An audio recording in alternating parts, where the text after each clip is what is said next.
नमस्कार प्रणाम, हमें नेहा निहारिका आपकी भाभी जी। और आपकी भाभी जी एक बार फिर से मैदान में निकल गई आज का मुद्दा लेकर। अब भाई मेरे बगल में जो आप बंगला देख रहे हैं, इसी बंगले पर जो है वो बवाल मचा हुआ है। बवाल इसलिए मचा हुआ है क्योंकि राबड़ी देवी को फिर से आदेश मिला है भाई कि अब जो है बंगला आपको खाली करना ही पड़ेगा। जो आपको सरकारी आवास आवंटित किया गया है, इसको खाली करके एक जो दूसरा आवास आवंटित किया गया है उसमें आपको शिफ्ट होना पड़ेगा। लेकिन राबड़ी देवी ने जो है भाई दो टूक जवाब दे दिया है कि अब जो है इसको हम खाली नहीं करेंगे, हम यहीं रहेंगे और हमसे अगर कोई चाह ले तो खाली करवा ले। लेकिन इस पर सम्राट चौधरी जो मुख्यमंत्री हैं, उन्होंने दो टूक जवाब दे दिया है कि बंगले पर कोई छूट नहीं मिलेगी, बंगला तो खाली करना ही पड़ेगा। अब ये नियम नहीं चलेगा कि बेटी के लिए अलग बंगला, बेटा के लिए अलग बंगला, माँ के लिए अलग बंगला और पिता के लिए अलग बंगला। तो भाई देखिए दोनों तरफ की चीजें हैं। कुछ लोग कह रहे हैं कि नैतिकता के आधार पर बंगला खाली नहीं करना चाहिए, इसी में रहना चाहिए। लेकिन नियम ये कहता है कि सरकारी आवास जो है वो तभी तक आपका अपना है जब तक सरकार आवास जो है वो आपको आवंटित करके दी हुई है। जब आप नियम चेंज होगा, जब आपको जो है दूसरा आवास आवंटित किया जाएगा तो आपको नियमतः दूसरे जगह पे जाना पड़ेगा और ये बंगला किसी और को आवंटित कर दिया गया है। अब देखने वाली बात यह है कि कब तक ये आमने सामने वाली लड़ाई चलती है और ये जो है बंगला खाली कब तक होता है। लेकिन उसके पहले हम इस बात पर जरूर बात करेंगे कि जो सम्राट चौधरी ने कहा है दो टुक वाली बात, ये कितना सही है, कितना गलत है और राबड़ी देवी को आवास खाली करना चाहिए कि नहीं करना चाहिए। सारी बातों पर चर्चा करेंगे, चलिए चलते हैं। देखिए अभी से यहाँ जहाँ पे हम खड़े हैं वहां से मात्र 1 किलोमीटर के अंदर में ही जो है वो राबड़ी आवास है, जहाँ पर 20 वर्षों से जो है वो राबड़ी देवी रह रही है अपने परिवार के साथ। और उस बंगले को खाली करने का आदेश जो है वो कई महीनों पहले आया था, नोटिस कई महीनों पहले आ गया था। लेकिन लगातार जो राबड़ी देवी हैं और उनके परिवार के लोग हैं वो ऐसा कह रहे हैं कि भाई अभी हम बंगला खाली नहीं करेंगे, हमको जो है वो जानबूझ के सरकार बदला लेने के लिए हमारा बंगला खाली करवा रही है और हम बंगला खाली नहीं करेंगे। अब आपको एक बार हम याद दिलाते हुए चले कि एक बार कोर्ट ने जो है वो हस्तक्षेप किया था, न्यायालय को हस्तक्षेप करना पड़ा था कि ऐसा कोई नियम नहीं है कि कोई भी सरकारी बंगला परमानेंट किसी को दे दिया जाए। ऐसा नियम आप लोग खुद ही बना लिए हैं। हालांकि नीतीश कुमार ने सम्मान देने के हिसाब से एक समय पर अपने आप ही ये नियम बनाया था कि जो भी पूर्व मुख्यमंत्री रहेंगे उनको हम एक बंगला देंगे।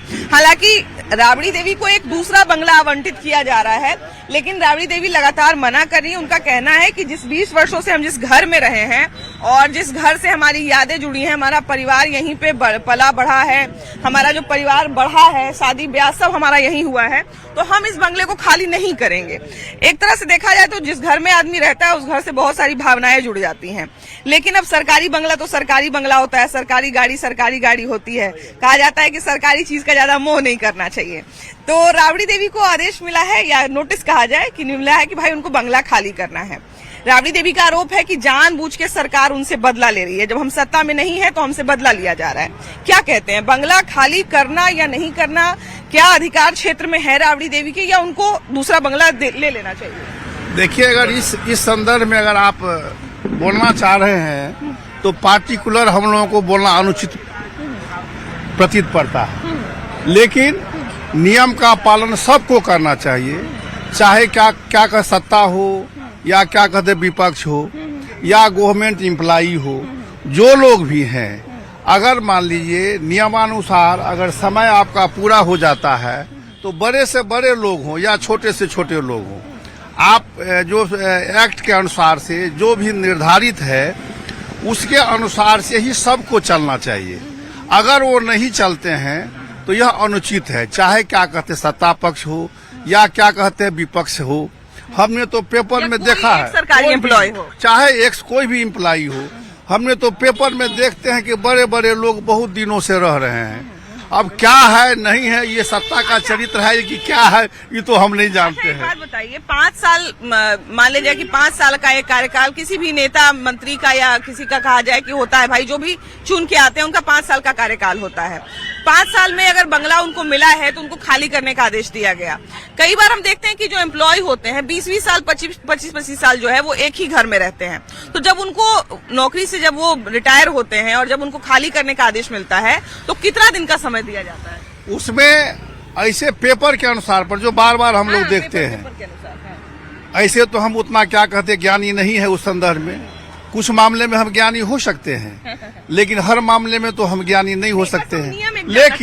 लेकिन जहाँ तक हम लोग टहलने के मूड में जाते हैं, देखते हैं, घूमते फिरते रहते हैं, उसमें देखते हैं कि जिनके जो आदमी अवकाश प्राप्त भी कर चुके हैं, बड़े से बड़े गवर्नमेंट के पद पर भी, चाहे क्या कहते हैं राजनीतिक पद पर भी, उनको भी देखते हैं कि उस बंगले में रह रहे हैं। अब क्या मापदंड है सरकार का, अब हम लोग क्या कहेंगे, हम लोग तो छोटे एम्प्लाई है। जिस बात का आप जिक्र कर रहे हैं, अगर उस बात को हम एक आम भाषा में कहें तो उसको तो अनाधिकृत कब्जा माना जाता है। अगर कोई एम्प्लॉय हो गया या कोई सरकारी कर्मचारी हो गया या कोई जनप्रतिनिधि ही हो गया, अगर वो चुन के आता है और बावजूद इसके जब वो नहीं है सत्ता में या जब वो निकल गया है, वो कहा जाए पद पे नहीं है या जिस भी जो अगर नौकरी भी एक आम नौकरी भी कर रहा है और उस पद पर वो नहीं है, रिटायर हो गया और फिर भी उस जगह पर बना हुआ है, तो उसको तो अनाधिकृत कब्जा माना जाएगा नियम के अनुसार। हाँ, ये अनाधिकृत माने कब्जा रहता है, इसलिए कि जिस बंगला में इम्प्लाई है, आज यदि अवकाश ग्रहण कर लिया तो उसको आदेश जाता है कि आप 4 महीना में, 5 महीना में या 6 महीना में, एक लगभग हम एक्यूरेट डेट तो नहीं बता सकते हैं, लेकिन इतने समय में वो इम्प्लाई को खाली कर देने पड़ता है। तब ये तो सबके लिए है मैडम। ये तो माने जब राबड़ी देवी पर, लालू यादव पर जब यह नियम लागू हो रहा है तो इस पर माने समझिए कि नीतीश बाबू हैं, उधर जीतन राम मांझी हैं, उसके और पहले लोग हैं, तो वो कैसे रह रहे हैं। ये तो न्यायपालिका में जाएगा। वैसे भी कुछ लोग हैं कि जो लोकसभा का न सदस्य है न विधानसभा के, चारों माने सदन का कोई सदस्य नहीं है, और वैसे आलिशान माने समझिए कि बंगला रखे हुए हैं लोग। तो ये तो फिर न्यायपालिका पूछेगा, ये तो फिर विधायिका और न्यायपालिका में टक्कर हो जाएगी।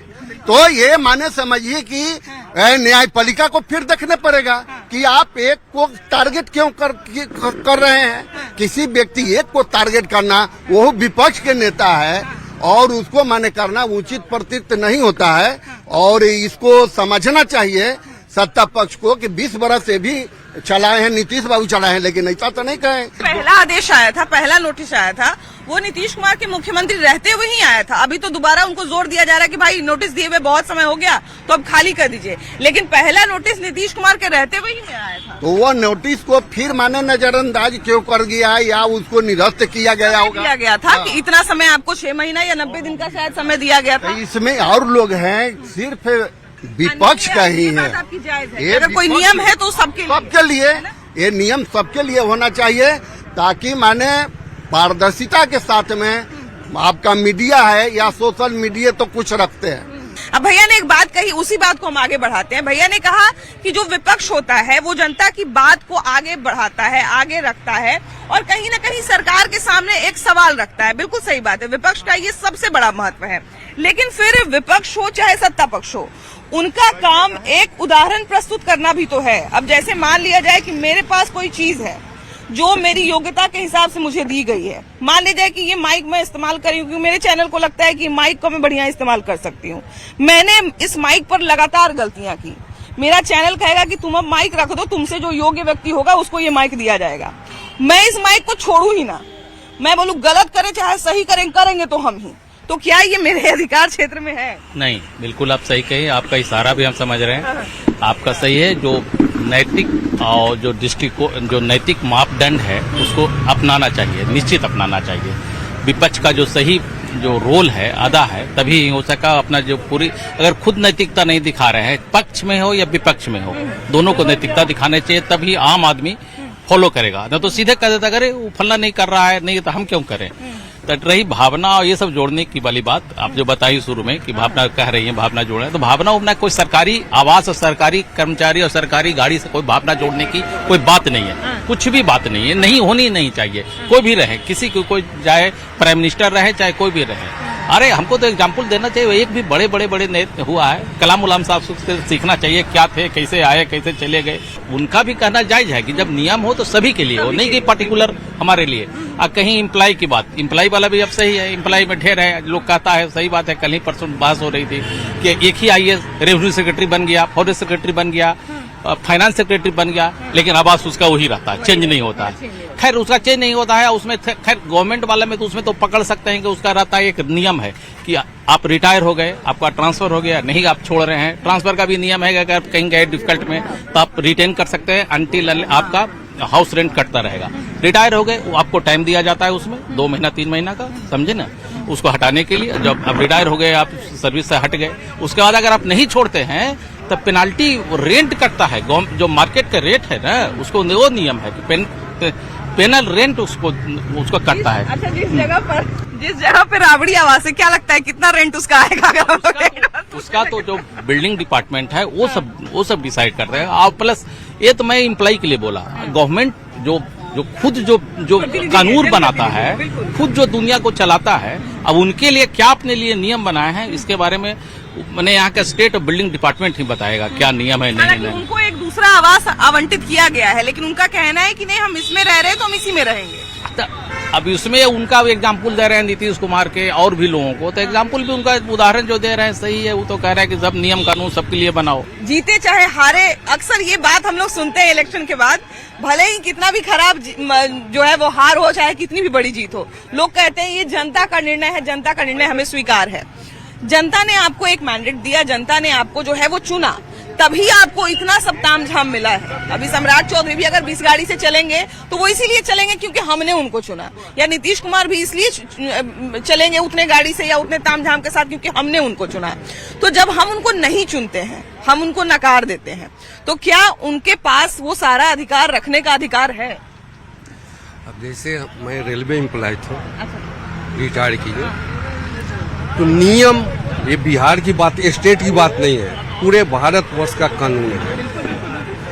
तो जैसे अभी आपने बोला कि हम इतना दिन से रह रहे हैं तो हम उसको घर से लगाव हो जाता है।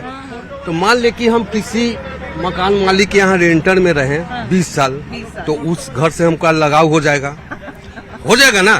तो क्या बोलेंगे कि वो हाँ लगाव हो जाएगा तो क्या वो घर हम दे दे? मकान मालिक हमको दे देगा। मकान मालिक को दीवार तो तोड़ के पूरे भारतवर्ष में जब तक कुर्सी पर आप हैं तब तक आपकी सब फैसिलिटी है, बिल्कुल। गाड़ी, बंगला, गार्ड जो भी हो, लेकिन जिस दिन कुर्सी छूटा उस दिन सरकारी फैसिलिटी सब खत्म। यही भारत का रूल है। नियमता तो आपने नियमता तो आपने बता दिया। लेकिन जो राबड़ी देवी का पक्ष है कि सरकार अभी हमसे बदला ले रही है। नहीं, ये किसी पर्सनल, ये बात जो बोल रहे हैं किसी पर्सनल का, राबड़ी कोई भी, हम तो पूरे बोले कि पूरे भारतवर्ष में ये रूल है कि जब तक मेरा कुर्सी है सब फैसिलिटी मेरे पास है, जिस दिन कुर्सी छोड़े उस दिन सरकारी फैसिलिटी खत्म। लेकिन एक चीज ये भी है कि जो भैया बात बोले, ये भी बात हमको पसंद आया कि अगर सरकार को एक बहुत अच्छा उदाहरण प्रस्तुत करना है, हाँ बिल्कुल, सरकार को अगर एक बहुत अच्छा उदाहरण प्रस्तुत करना है, सबसे पहले तो अपना सारा आदमी को खाली करवाना चाहिए। सरकार का बात है कि जो उसको अपना आदमी को खाली कराना चाहिए। दो तीन लोग बोल दिए इस बात हाँ, है कि नहीं? एकदम निश्चित ही सरकार को अपना आदमी को भी खाली कराना चाहिए, और नियमतः जो विपक्ष में है उनको भी खाली कर देना चाहिए। तब उसके लिए ये कि युद्ध लड़ने का, जैसे कि संभावना हो रहा है कि जो एक युद्ध हो जाए राबड़ी आवास के बाद में, तो उसकी नौबत नहीं आनी चाहिए। क्योंकि ठीक है, मोरल वो कह रहे हैं, मोरल दोनों पक्ष में होनी चाहिए। विश्व युद्ध का कारण राबड़ी आवास न बन जाए। हो सकता है कि जो वहाँ उनके कार्यकर्ता जुटे हुए हैं और बोल रहे हैं कि जो मेरे लाश पे ही ये राबड़ी आवास खाली होगी, तो इसकी भी जरूरत नहीं है। मोरल है कि जो अगर वो लोग पूछ रहे हैं कि जो सत्ता पक्ष मोरल दिखाए, तो विपक्ष को भी आगे बढ़ के अरे मोरल दिखाना है तो हम 2 कदम आगे रहेंगे, हम दिखा देंगे। अरे हम तो खाली कर दिए, हाँ उसमें क्या है उस बंगला में? ऐसा तो नहीं होगा जो सोना का ईंट उसमें लगा हुआ होगा या चांदी का छत होगा। हम लोग तो कभी गए नहीं हैं, लेकिन अब क्या बात है, आपको तो उसका पता कीजिए जो उसमें मोह माया उतना क्यों है। जाते होंगे। अच्छा, तो क्या बात है, ऐसा मतलब क्या बात है? जैसे अगर देखा जाए तो राबड़ी जी ने जो कहा कि भाई हम 20 वर्षों से वहाँ पे रह रहे हैं। राबड़ी जी हो चाहे लालू जी हो चाहे सम्राट चौधरी हमारे अभी प्रेजेंट मुख्यमंत्री, हम सरकारी आप फैसिलिटी उठा रहे हैं, तो जिस दिन आप पद से हट गए छोड़ दीजिए, स्वरूप आप खुद स्वेच्छा से छोड़ दीजिए। चाहे आप सत्ता में हैं चाहे सत्ता में नहीं है, यहाँ तो सत्ता में लोग आ जाता है, चाहे पक्ष हो चाहे विपक्ष हो, आ जाता है। उसके बाद लोग गलत ही फायदा उठाते हैं, सत्ता का गलत ही फायदा उठाते हैं। एक चीज ये भी है भैया, जो हमको जनता का पैसा है, जनता लोग मेहनत करता है और उसकी पैसा से नेता लोग ऐश करते हैं। समझ गए ना। एक जो व्यक्तिगत तौर पे हमको रहता है कि जब तक हम लोग जनप्रतिनिधि रहते हैं तब तक हम लोग ऐसा दिखाते हैं कि हम लोग मास्टर साहब का कहना गलत तो नहीं था। हाँ। अच्छा, तो ये बताइए कि अभी जैसा कि एक बात बार बार मेरे मन में आता है, जब भी ये कोई बंगला वाला विवाद होता है तो मेरे दिमाग में ये ख्याल आता है कि जब तक हम लोग जनप्रतिनिधि रहते हैं या राजनीति में रहते हैं, किसी पार्टी से जुड़े रहते हैं, तो हम लोग ऐसे दिखाते हैं कि हमारा जीवन बहुत आदर्श जीवन है, हम जो है वो सच के साथ हैं, नियमों के साथ हैं, वो हम जनता की भलाई चाहते हैं। तो क्या फिर इन सारी चीजों को जारी रखते हुए वो चुनाव भर चाहे कोई पार्टी हो, वो चुनाव भर जीतने के बाद सब अपने को देखते हैं। जब वो नहीं जनप्रतिनिधि रह जाते हैं तो फिर उनके लिए एक आदेश आता है कि भाई आपको बंगला खाली करना है या बदल के दूसरे में जाना है। राबड़ी देवी ने इनकार कर दिया है। भाई उनके समर्थक भी डटे हुए हैं, अभी भी हम देखे डटे हुए हैं, सब लोग वहां पे भीड़ लगाए हुए हैं कि हम तो खाली नहीं करने देंगे, हमारे लास्ट पे खाली हो जाएगा। लेकिन अब सम्राट चौधरी इसको ले लिए हैं भाई कि नहीं हम तो खाली करवा के रहेंगे। तो अब क्या लगता है, उनको खाली कर देना चाहिए या सरकार, जो राबड़ी देवी का आरोप है कि सरकार हमसे बदला ले रही है, किसके आरोप में क्या सच्चाई है? ना बंगला तो जैसे वो आवंटित किया गया था तो उसको तो फिर खाली कर देने में भलाई है ना। उसके जगह आपको जो दूसरा प्रतिनिधि बने हैं उनको जगह दिया जाएगा। किशोर राम को वो बंगला आवंटित किया। हाँ, तो जो बने हैं उन्हीं का अधिकार बनता है। तो उनका तो कोई अधिकार बनता नहीं, उनको कहीं शिफ्ट किया जाएगा। वो तो मुख्यमंत्री रह चुके तो उनको एक आवास मिलेगा। सर्कुलर रोड पे हमको लगता है शायद यही पता है, उनको एक नया मकान दिया गया है। हाँ, तो वही जाना चाहिए। हाँ। तो लेकिन वो कह रही है भाई कि हमारा इतना याद जुड़ा हुआ है, 20 साल से हम रह रहे हैं, आई जब सत्ता में आए सम्राट चौधरी तो हमसे बदला निकालने के लिए जो है वो इस तरह से कर रहे हैं। नहीं, सरकारी बंगला किसी का खरीदा हुआ थोड़ा होता है। हाँ। वो तो जो प्रतिनिधि जीता हुआ रहता है उसके लिए होता है। हाँ। तो उसको जहाँ आवंटित होगा वहीं जाना पड़ेगा। हाँ। कोई थोड़ा है कि वो खरीद लिया है। जब एक आम एम्प्लॉय जो 20 साल नौकरी किया, नियम से सुबह 5 बजे उठा, उसकी पत्नी उसके लिए लंच बनाई, वो 9 बजे ऑफिस गया, शाम के 5 बजे तक काम किया और कभी कभी काम ज्यादा है तो 6:30 बजे 7 बजे तक ऑफिस में बैठा हुआ है। नियम से वो अपना 20 साल 25 साल एक ही नियम पे गुजार दिया। जब उसकी नौकरी आज खत्म होगी तो उसको कल से सोचना पड़ेगा या शायद 1 महीना पहले से सोचना पड़ेगा कि अब इसके बाद हमको कहाँ शिफ्ट करना पड़ेगा। किराया का मकान देखें कि आधा कट्ठा जमीन कहीं गांव देहात में लिए हैं वहां घर बनाएं। एक आम जो एम्प्लॉय होगा उसको सोचना पड़ेगा। लेकिन जो सत्ता पक्ष के नेता हो चाहे विपक्ष के नेता हो, उनके पास पहला तो अधिकार भी बहुत ज्यादा है और उसके बाद सुविधा भी बहुत ज्यादा है। उसके बाद भी क्या उनको सुविधा छोड़ने से पहले सोचना चाहिए? देखिए सर, जीतन राम मांझी पूर्व मुख्यमंत्री हैं, उनको आवास चाहिए। नीतीश कुमार पूर्व मुख्यमंत्री हैं, उनको आवास चाहिए। तो राबड़ी देवी भी तो उसी तरह के पूर्व मुख्यमंत्री हैं, उनको भी तो आवास चाहिए। उनको तो आवास दिया ही जा रहा है, बस चेंज कराया जा रहा है। जब दिया जा रहा है तो चेंज क्यों करा रहे हैं? चेंज कराने में सरकार का खर्च होगा कि नहीं होगा? यहाँ से वहाँ जाकर के मान लीजिए भैया, मान लीजिए एक छोटा सा आपको नियम बताते हैं। मान लीजिए कि अभी हम अपने जो हम नौकरी करते हैं उसमें हम किसी बड़े पद पे हैं, उस बड़े पद के हिसाब से मेरी सैलरी है या मेरा सुविधा है, मेरा गाड़ी है, मेरा बंगला है, मेरा परफॉर्मेंस खराब रहा, ठीक है, और हमको जो है फिर वहां से हटा के मेरा डिमोशन कर दिया गया, कोई निचला पद दे दिया गया। तो अब उस पद के हिसाब से मेरी सैलरी भी सही नहीं है, मेरा गाड़ी भी सही नहीं, मेरा घर भी सही नहीं है, तो तीनों चीजों को हमको बदलाया जाएगा। तो क्या मेरे ये अधिकार में आता है कि हम कहें कि नहीं हम कुछ भी करें? देखिए मैडम, ये तो नीतीश कुमार जी ही नियम बना दिए और नीतीश कुमार जी ही राबड़ी देवी को आवास आवंटन करके दे दिए हैं। कोई तो ऐसी बात होगी उस बंगले में कि इतना उस बंगले पे विवाद मचा हुआ है, खाली करने वाले भी तैयार नहीं है, उनके जो समर्थक है वो भी नहीं खाली होने देना चाहते हैं, तो कोई तो ऐसी बात होगी उस बंगले में। अरे उनको दिन खराब है, सिर्फ बंगला खाली न करते हैं। अगर उस जगह से अलग चल जाएंगे तो उनका दिन बदल जाएगा। अरे बाप रे, हम कहते हैं, हमारा अपना सोच है, हम अपना सोच से बता रहे हैं, हमसे न पूछ रहे हैं। तो हमारा सोच है अगर वो बंगला खाली कर देंगे ना तो देखिएगा उनका दिन दुनिया बदल जाए। जानते हैं भैया, आपका बात सुन के हमको 6 महीना पहले का बात याद आ गया। जब पहला नोटिस आया था राबड़ी देवी को तो एक आदमी ने हमको कहा था कि राबड़ी देवी की वो कोई होता है ना, घर गाड़ी धारता नहीं है, वो बंगला उनको धारा नहीं है। यही बात, सही बात बोले कि धारा नहीं है। तो अगर दूसरे में चल जाएंगे ना, चाहे वो अपने बन रहा है वहाँ चल जाएंगे तो उससे अच्छा रहेगा। तो अभी अरे झूठों का अफवाह है ये सब।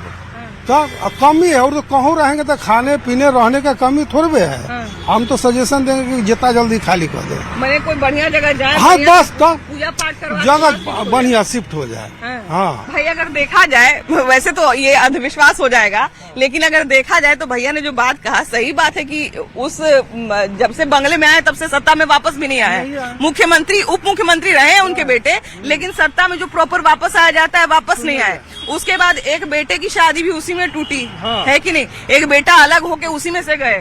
तो उनके लिए तो हर खराबे बात है। हमारी मम्मी अगर इस तरह से, अगर हमारी मम्मी को कोई कह दे उसी समय सामान लेके निकल जाएगी।